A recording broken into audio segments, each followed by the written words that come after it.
ഷാജിട്ടാ വേണമെങ്കിൽ ഒരു ചായ കുടിച്ചിട്ട് പോവാം. ചായ കുടിക്കാൻ നേരല്ലേ മോളെ, ഒരു ലോഡ് ഇറക്കാണ്ട്. തണ്ടലിന് ഭയങ്കര വേദനയിടാ. പഴയ മാതിരി സ്കൂട്ടറിലൊന്നും ഇരിക്കാൻ പറ്റണില്ല. എന്തിനാ ബുദ്ധിമുട്ടണേ? കാറുണ്ടല്ലോ ഇവിടെ. അത് അവൻ മേടിച്ചിട്ടേക്കണ കാറല്ലേടാ, പെട്രോൾ അടിക്കാൻ കാശ് വേണ്ടേ? അപ്പൊ ഈ കിട്ടുന്ന കാശൊക്കെ എന്താ ചെയ്യണേ? എടാ, ഈ കാണുന്ന പ്രതാപമൊക്കെ തന്നെ ഉള്ളൂ.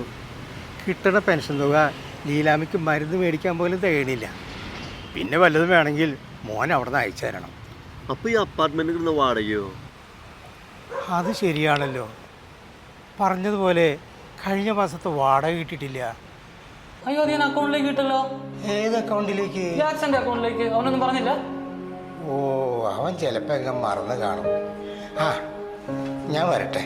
ആ ബേച്ചേട്ടാ, ഞാൻ നേരത്തെ ഒരു കാര്യം സൂചിപ്പിച്ചിരുന്നു, ഈ ഫ്ലാറ്റ് വെക്കുന്നതിനെ കുറിച്ച്.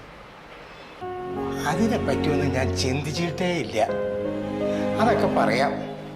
ഓക്കെ, പറയണേ. ആ,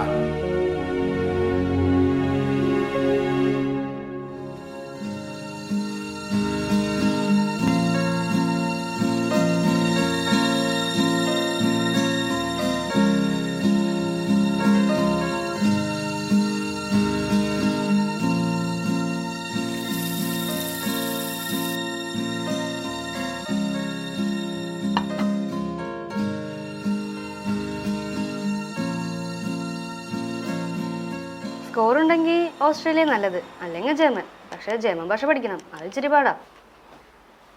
മത്സരം പോവാണോ? ആ എടിയാനും, ഞാൻ പിന്നെ വിളിക്കാവേ. ഡി ടീനെ ഇന്നലത്തെ മീൻകറി ബേബിച്ചാട്ടിന് ഫ്രിഡ്ജിൽ വെച്ചിട്ടുണ്ട്, ഒന്ന് ചൂടാക്കി കൊടുക്കണേ.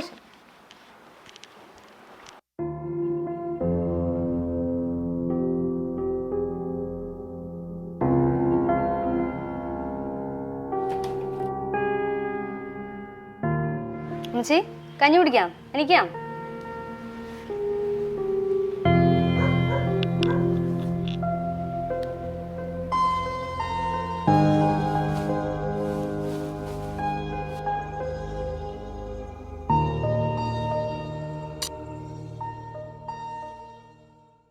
ഇത് കണക്ഷൻ ഊരിപ്പോയതാ. വേറെ ഏതെങ്കിലും ക്യാമറയ്ക്ക് പ്രശ്നമുണ്ടോ? ആരിതൊക്കെ നോക്കാൻ? അല്ല, ഇന്നലെ ജാക്സൺ വിളിച്ചപ്പോ പറഞ്ഞായിരുന്നേ ഒരു ക്യാമറ വർക്ക് ചെയ്യുന്നില്ലാന്നേ. അല്ല, ഒരു കണക്കിന് പറഞ്ഞ ബേബി ചേട്ടൻ ഭാഗ്യവാനാ. മക്കളടുത്തില്ലെങ്കിൽ എന്താ, അവർക്ക് നിങ്ങളെ കാണണമെന്ന് തോന്നുമ്പോ ഇതിലൂടെ കാണാലോ. അത് ശരിയാ, ഞങ്ങൾക്ക് അവരെ കാണണമെന്ന് തോന്നുമ്പോ ഇതിന്റെ ഉള്ളിലൂടെ നോക്കിയാൽ മതിയല്ലോ. കഞ്ഞിടാ, ഇറങ്ങി ഇറങ്ങി ഇറങ്ങ.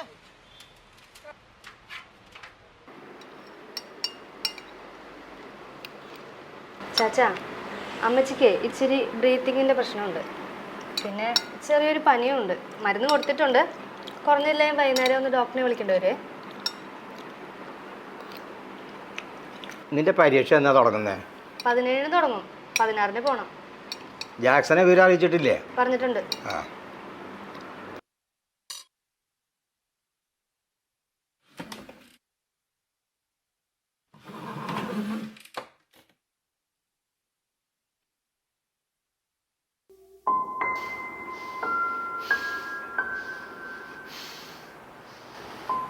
ചാച്ചൻ എന്തിനാ ക്യാഷ്?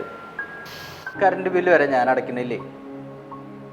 ആ ഫ്ലാറ്റിന്റെ വാടക ബാങ്കിലിടാൻ പറഞ്ഞത് ഞാനാ. അത് ബാങ്കിൽ കിടന്നാൽ എന്തെങ്കിലും പലിശ കിട്ടില്ലേ?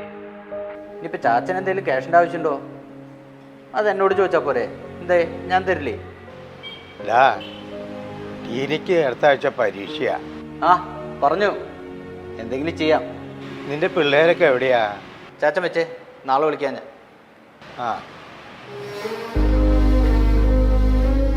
ചാകുന്നത് വരെ ഒരുത്തൻ്റെ മുമ്പിലും കൈ നീട്ടുണ്ടെന്ന് കരുതി സർവീസിൽ നിന്ന് പിരിഞ്ഞപ്പോൾ കിട്ടിയ കാശെല്ലാം എടുത്ത് ഒരു അപ്പാർട്ട്മെൻറ്റ് വാങ്ങി വാടകയ്ക്ക് കൊടുത്തു. ഇപ്പം എന്തായി? എന്തിനും ഏതിനും മോൻ്റെ മുമ്പിൽ കൈ നീട്ടണം. 2 മാസമായി പെൻഷനും ഇല്ലടോ. ഒന്നുമില്ലല്ലോ താൻ തേണ്ടുന്നത് മോനോടല്ലിടും. അത് അഭിമാനത്തോടെ ആവാം. താൻ എൻ്റെ കാര്യമൊന്നും ആലോചിച്ച ബേബി. ഒരു കാലി ചായ കുടിക്കണമെങ്കിൽ, എന്തിനാ എൻ്റെ ഈ മുടിയൊന്ന് കറുപ്പിക്കണമെങ്കിൽ മരുമോനോട് ചോദിക്കണം. ഇത് നമ്മുടെ മാത്രം പ്രശ്നമല്ലോടൂ. പ്രായമായ എല്ലാ കാരണന്മാരുടെ അവസ്ഥ ഇതൊക്കെ തന്നെയാണ്. ഞാനും പോകോടും ബാംഗ്ലൂർക്ക് ഇന്ന് രാത്രി. നാളെ അവിടുന്ന് UK. ഇനി ഒരു തിരിച്ചുവരവ് ഉണ്ടാവുമെന്ന് അറിയില്ല. തീരുമാനങ്ങളൊന്നും നമ്മുടേതല്ലല്ലോ. എല്ലാം മോളും മരുമകനും തീരുമാനിക്കും, നമ്മളത് അനുസരിക്കും. ഒരു കണക്കിന് അതാടോ നല്ല. ഇവിടെ ഇങ്ങനെ ഒറ്റയ്ക്ക് കഴിയണ്ടല്ലോ.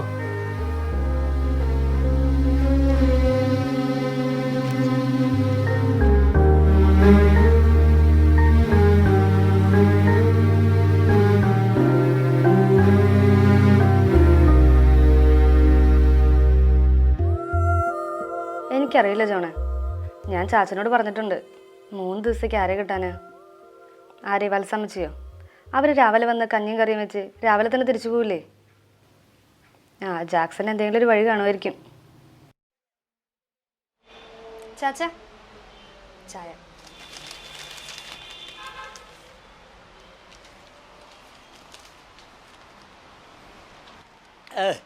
ഈ ചായക്ക് മധുരമില്ലല്ലോടേ. ഈ പ്രായത്തിൽ ഇത്രയും മധുരം മതി. പഴയ പാട്ട, കുപ്പി, പേപ്പർ, കടലാസ്, പ്ലാസ്റ്റിക് പാത്രങ്ങളുണ്ടോ? പിന്നിലേ പാട്ട, കുപ്പി, പ്ലാസ്റ്റിക് പാത്രങ്ങള്. സാർ ഏതാവത് ഇരിക്ക? പഴയ പാട്ട, കുപ്പി, പ്ലാസ്റ്റിക്.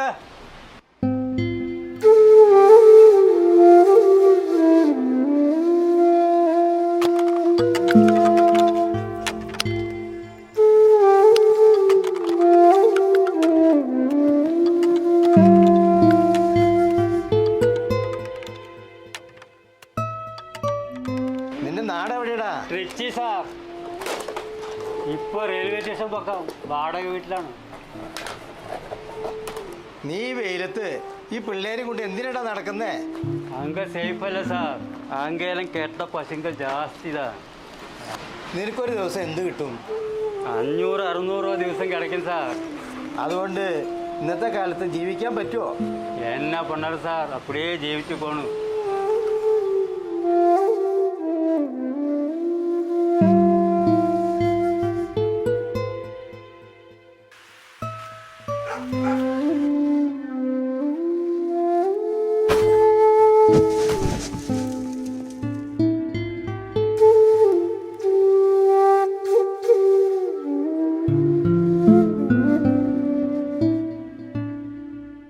പണ്ടെപ്പോഴോ കെട്ടിയതാവും ഊഞ്ഞാല്. പഴയതിരെ വെച്ചിട്ടുണ്ടാവാം. ഭാഗ്യം കുട്ടിക്കൊന്നും പറ്റിയില്ലല്ലോ. എല്ലാം ഉണ്ടായിട്ടും ഒരു ദരിദ്രനെ പോലെ ജീവിക്കേണ്ടി വന്നവനാണ് ഞാൻ. മുരുകൻ പക്ഷേ നിധി കാക്കുന്ന ഭൂതത്താനെ പോലെ തൻ്റെ സമ്പത്ത് അവൻ കൂടെ കൊണ്ടു നടക്കുന്നു. അതുകൊണ്ട് തന്നെ അവൻ എന്നും രാജാവാ. ചില സത്യങ്ങൾ അങ്ങനെയാ, മുരുകനെ പോലെ.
അമ്മച്ചി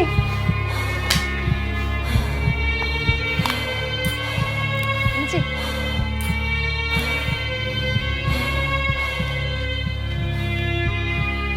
അമ്മച്ചി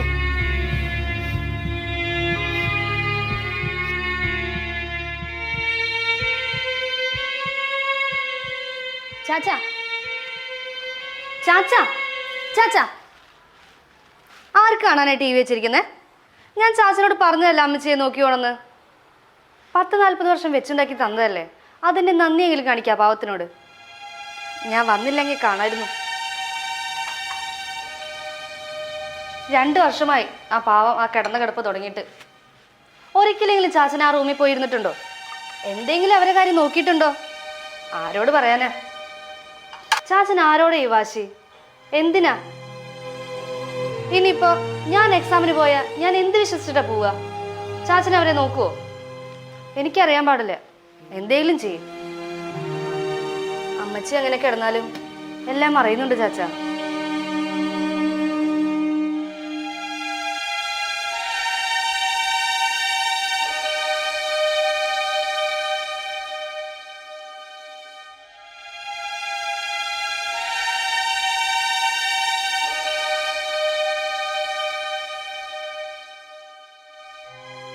ടീനെ, നീ നാളത്തെ പോക്ക് മുടക്കണ്ട.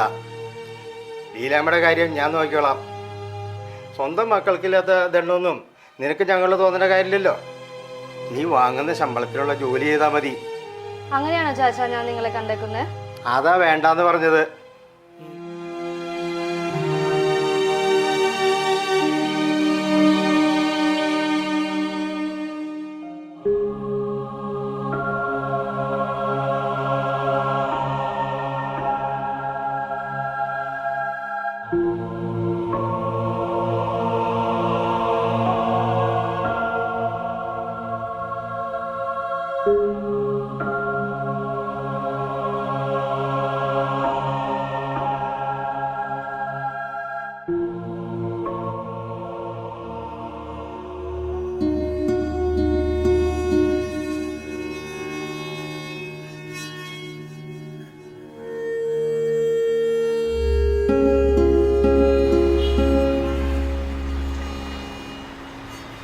നിനക്ക് എപ്പോഴാ ട്രെയിൻ? വൈകിട്ട് 5 മണിക്കാ. വീട്ടിൽ പോയിട്ട് വേണം പോവാൻ. ഞാൻ ഇന്നലെ പറഞ്ഞത് മോള് കാര്യാക്കണ്ട. ദാരിദ്ര്യമായിരുന്നു വീട്ടിലേ. എല്ലാം വെട്ടിപ്പിടിക്കാനുള്ള നെട്ടോട്ടത്തിൽ കൂടിയതാ ലീലാമ്മ. ആത്മാർത്ഥമായി പറഞ്ഞാൽ ഞാൻ അവളെ സ്നേഹിച്ചിട്ടില്ല. ആരെയും, സ്വന്തം മോനെ പോലും. പണം ചെലവഴിക്കുന്ന കാര്യത്തിൽ മാത്രമല്ല, സ്നേഹിക്കുന്ന കാര്യത്തിൽ ഞാൻ ആറ് വിശക്കനായി. ആ, മോള് പോയിക്കോ. നന്നായിട്ട് പരീക്ഷ എഴുതിട്ട് പോവാം. പരീക്ഷ കഴിഞ്ഞാലും ഞാനിനി ഇങ്ങോട്ടില്ല ചാച്ച. അതെന്താ മോളെ, ഞാൻ ഇന്നലെ അങ്ങനെ പറഞ്ഞുകൊണ്ടാണോ? അതല്ല ചാച്ച, എനിക്കിനി കുറച്ച് നാൾ ഹോസ്പിറ്റലിൽ ജോലി ചെയ്യണം. പുറത്തൊക്കെ പോവുകയാണെങ്കിൽ ഹോസ്പിറ്റൽ എക്സ്പീരിയൻസ് അത്യാവശ്യം. അതുകൊണ്ടാണ്.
വത്സമ്മേ, നിനക്ക് വൈകുന്നേരം വരെ ഒന്ന് നിന്നൂടെ?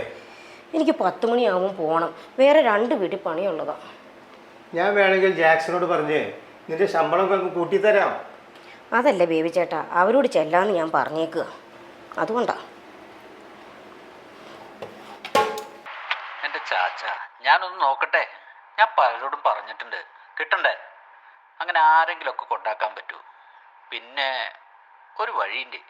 എൻ്റെ കൂടെ പഠിച്ച ജേക്കബില്ലേ, അവനൊരു കെയർ ഹോം തുടങ്ങിയിട്ടുണ്ട് കൊല്ലൂര്. ഞാൻ അവിടെ ആക്കട്ടെ. അതൊരു വൃദ്ധസദനം അല്ലടാ. വൃദ്ധസദനം അല്ല ചാച്ച, അത് കെയർ ഹോം. ഈ പ്രായവരെ പരിചരിക്കുന്ന സ്ഥലല്ലേ.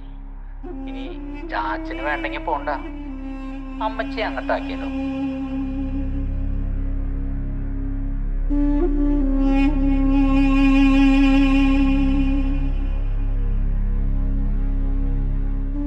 നീലാമേ, നിനക്ക് പോണോടി അവൻ പറഞ്ഞ ആ കെയർ ഹോമിലേക്ക്?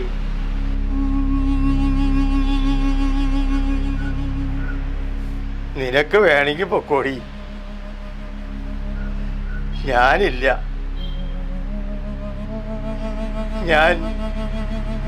ഞാൻ എങ്ങനെയും ഇവിടെ കഴിഞ്ഞോളാം.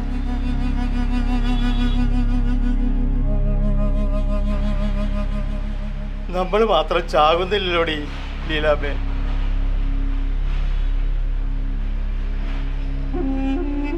മടുത്തു.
ലീലാമ്മേ,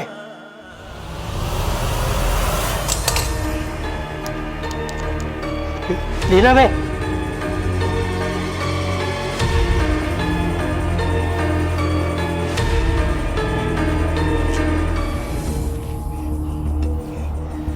ലീലേ, വത്സമ്മേ, വാടി.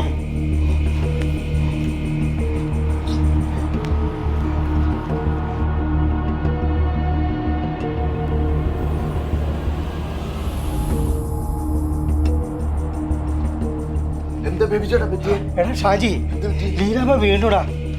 എലിപ്പിക്കാൻ പറ്റുന്നില്ല, നീ ഒന്ന് സഹായിക്ക്. വല്ലതും പറ്റുമെന്ന് നോക്കിയടാ. ഒരു മനുഷ്യരില്ലടാ ഇവിടെ. ഞാൻ ലീലാമ്മ തനിച്ചായിടാ. എല്ലാവരും പോയിടാ. ജാക്സൺ ഇവളെ വൃദ്ധസദനത്തിലേക്ക് കൊണ്ടാക്കാൻ പോണെന്ന്. ഒന്നുമില്ല ബേബി ചേട്ടാ, ഒരു കുഴപ്പമില്ല, നമുക്ക് അങ്ങോട്ട് പോവാം. വാ ബേബി ചേട്ടൻ വരൂ.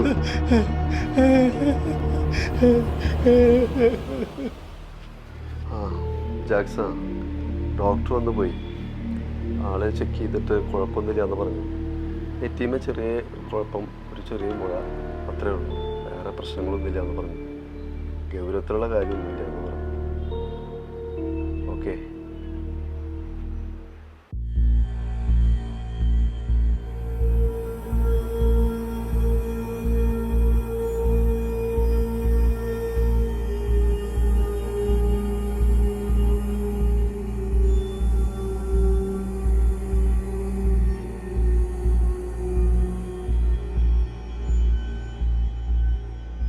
ജാക്സ, കുറച്ച് കാര്യങ്ങൾ നിന്നെ അറിയിക്കാനുണ്ട്. കുറേ ദിവസങ്ങളായി മനസ്സിനൊരു സുഖമില്ല, ശരീരത്തിനുമില്ല. എന്തോ ഒരു ഭാരം മനസ്സിൽ. നീ ഫോൺ വിളിക്കുമ്പോൾ പറയാന്ന് വെച്ചാൽ എന്നെ കേൾക്കാൻ നിനക്ക് സമയമില്ലല്ലോ. അതാ ഇതിലൂടെ പറഞ്ഞങ്ങ് വിടാന്ന് വെച്ചത്. ഈ കണ്ട കാലം അത്രയും ജീവിച്ചത് വെറുതെ ആയിരുന്നു എന്നൊരു തോന്നലല്ല, അതാണ് ശരി. ചെയ്തതെല്ലാം മണ്ടത്തരായിരുന്നു. ചെറുപ്പത്തിൽ എൻ്റെ അപ്പനും അമ്മയും ഞങ്ങൾ 9 മക്കളെ വളർത്താൻ പാടുപെടുന്നത് കണ്ടുകൊണ്ടാണ് ഞാൻ ലീലാമ്മയോട് പറഞ്ഞത് നമുക്ക് ഒന്ന് മതിയെന്ന്. അതാ നിനക്ക് ശേഷം ആരും ഇല്ലാണ്ടായതല്ലേ, ഇല്ലാണ്ടാക്കിയെന്ന് വേണം പറയാൻ. ഇന്ന് അതിലേതെങ്കിലും ഒരെണ്ണം ഉണ്ടായിരുന്നെങ്കിലേ എനിക്കും ലീലാമ്മയ്ക്കും ഈ ഗതി വരില്ലായിരുന്നു.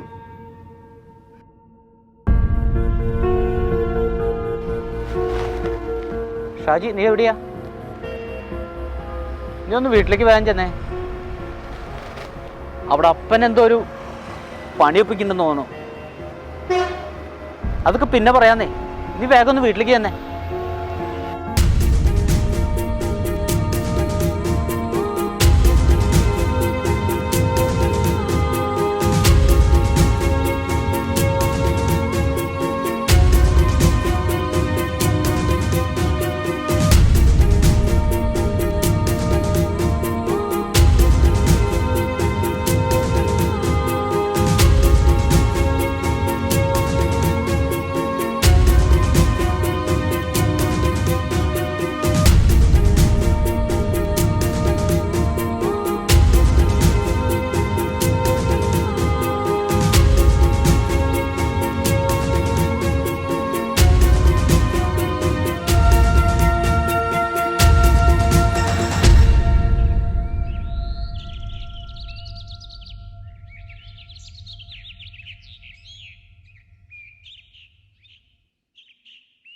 ജാക്സ, ഞങ്ങളൊരു യാത്ര പോവാണ്. ലീലാമ്മയെ കേരളമെങ്കിലും ഒന്ന് ചുറ്റി കാണിക്കണം. അവളെ കടലും കായലും കാണിക്കണം. പിന്നെ വേണ്ടതൊക്കെ വാങ്ങി കഴിക്കണം. ഭരണങ്ങാനത്തും പോകുന്നുണ്ട് കേട്ടോ. വീട് ഞാൻ മുരുകനെയും കുടുംബത്തെയും ഏൽപ്പിച്ചിട്ടുണ്ട്. പിന്നെ ഞാൻ അപ്പാർട്ട്മെൻറ്റ് ബിജുവിന് വിറ്റു. ചെറിയൊരു വണ്ടി പഴയത് വാങ്ങി. നിന്റെ വണ്ടി ഞാൻ എടുത്തിട്ടില്ല കേട്ടോ.